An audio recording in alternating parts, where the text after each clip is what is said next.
Are we live or what? Woo! Let's fucking go! So, what I'm going to do now is something at first glance it might look simple, but it really isn't. I'm going to make a character, I'm going to play Fallout 4, and I'm not going to use any weapons, any armor, and no nades. Okay, so I'm playing on very hard, I'm not playing on survival, because I'm playing vanilla, and vanilla survival is kinda shit. So yeah, I'm playing very hard for now. It's not my first playthrough, just to say that. I have played this game for close to 1,300 hours, and I have already played through this game 4 to 5 times. If you count the DLCs, I've played each DLC like 2 times. I already have made several like exotic characters. I had one character who only used melee weapons. It was pretty alright, and I have one character who used only heavy weapons. That was pretty fun actually. So let's get into it.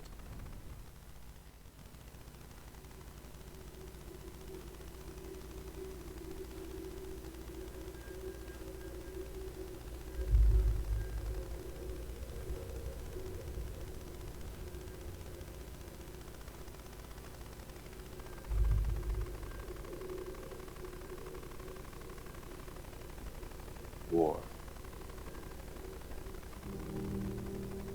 War never changes.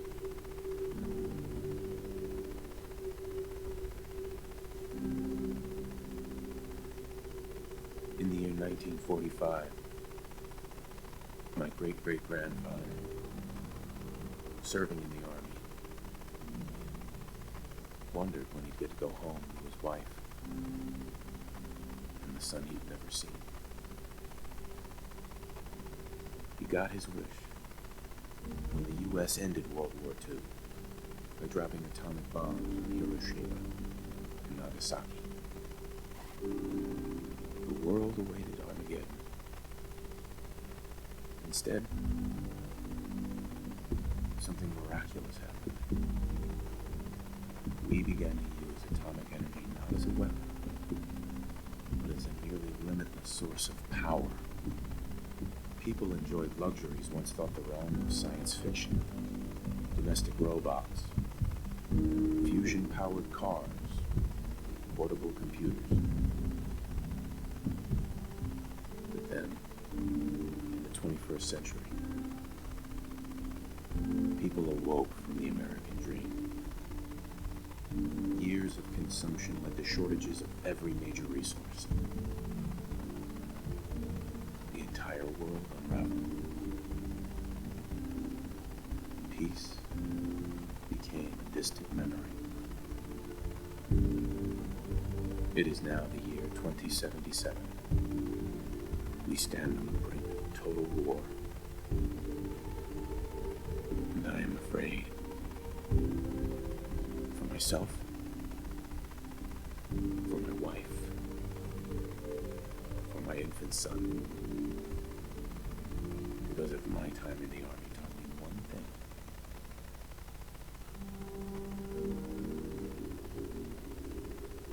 It's that war never changes.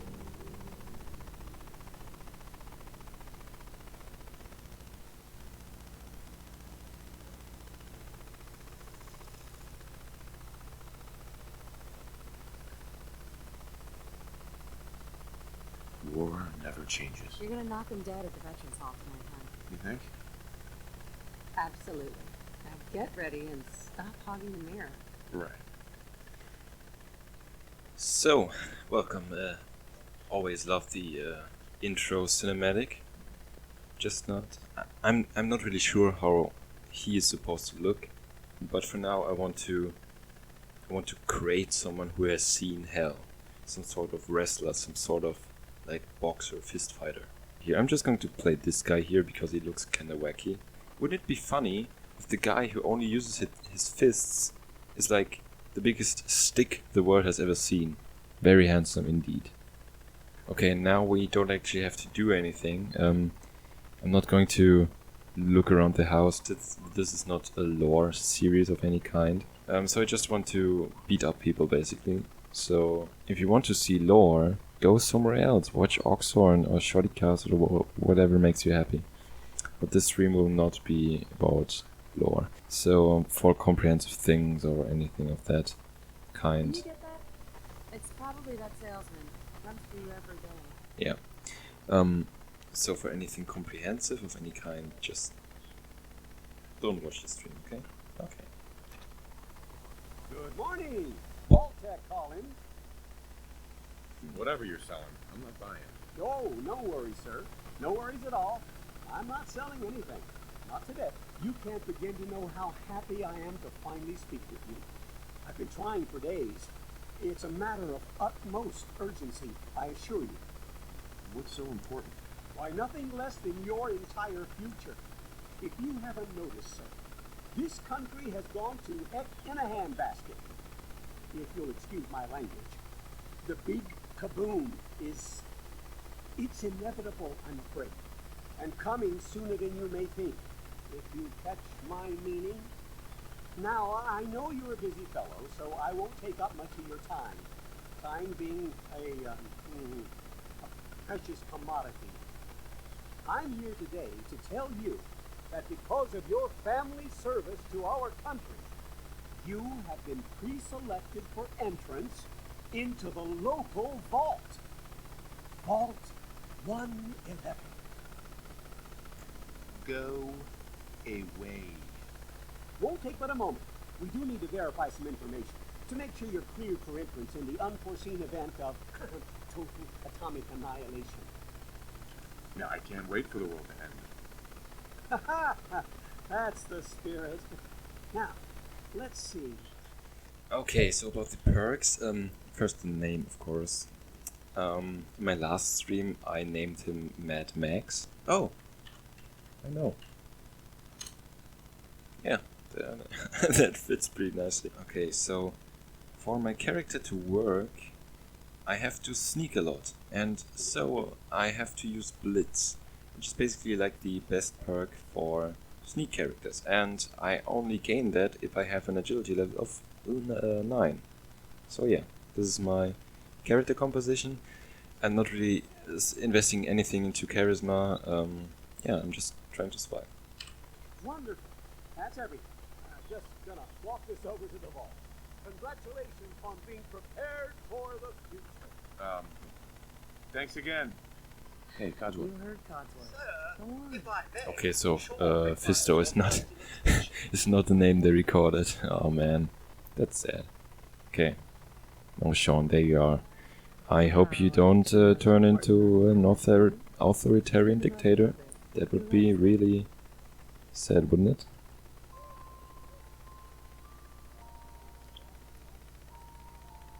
Hey, how's my little guy? Much better now, huh? Listen, after breakfast, I was thinking we could head to the park for a bit. Weather should hold up. Yeah. Will it be like that 9 o'clock a year ago? Okay. Codsworth? But hey, at least now the world is ending, so I don't have to live through the social awkwardness. Explosions. We're trying to get confirmation. I just care about myself. I want to get to the vault now. I have to run. Screw my wife. I was always actually surprised how organized this all is. Because you have like people with laser rifles and so on over here. And everybody's just doing their job. And I mean the world is ending in like 2 seconds. Almost there. We're gonna be okay. I love you. Both of you. We love you too. And now I'm blind. Hold on! Oh god! Oh god! Oh god!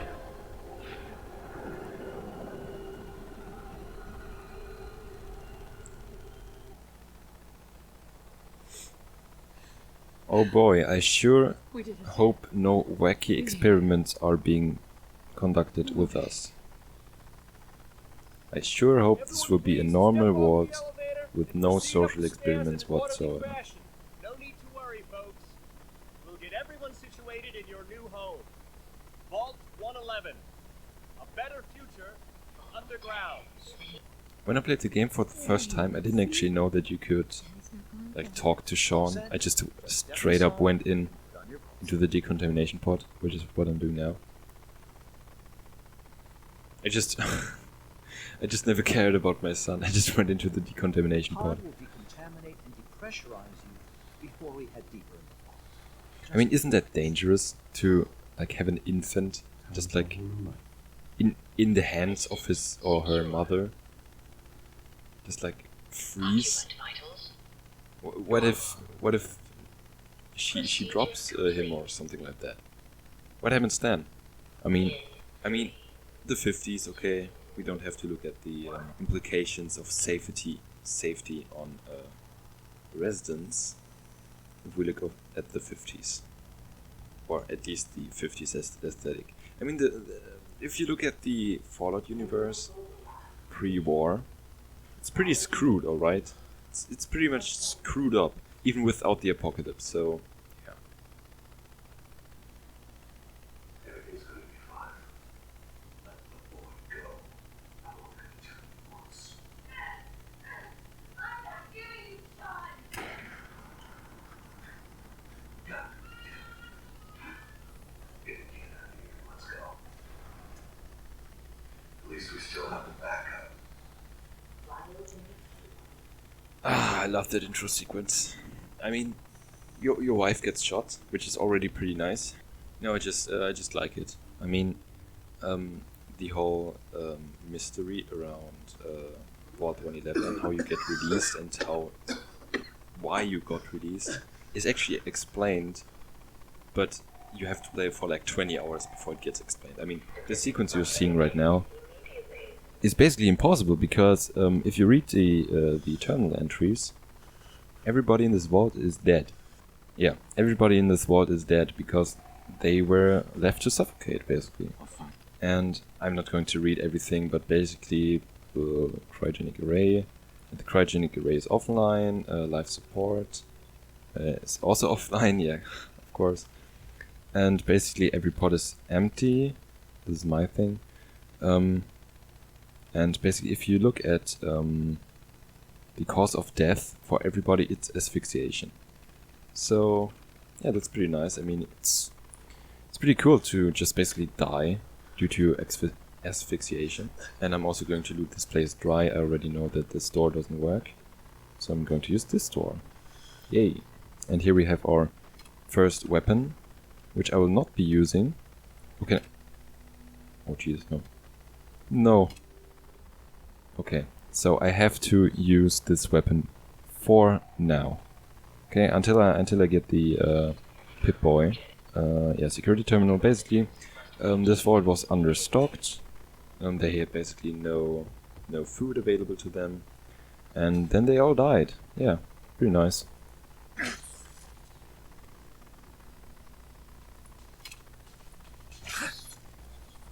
I'm already taking damage because I'm fucking dumb and I charged into the lightning bolts.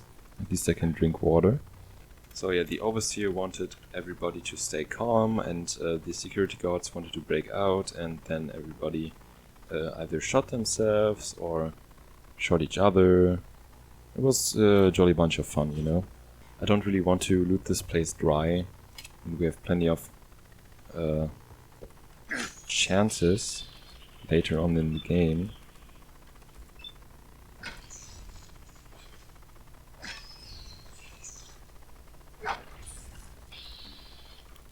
Oh, so my action points are already used up, even if I have agility 9, okay. And there is another one.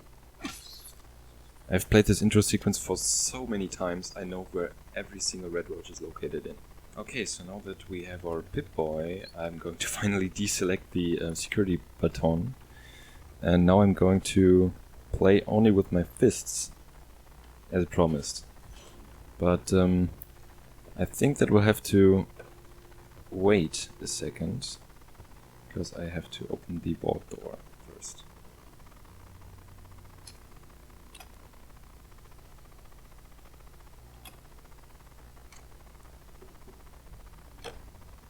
Vault door cycling sequence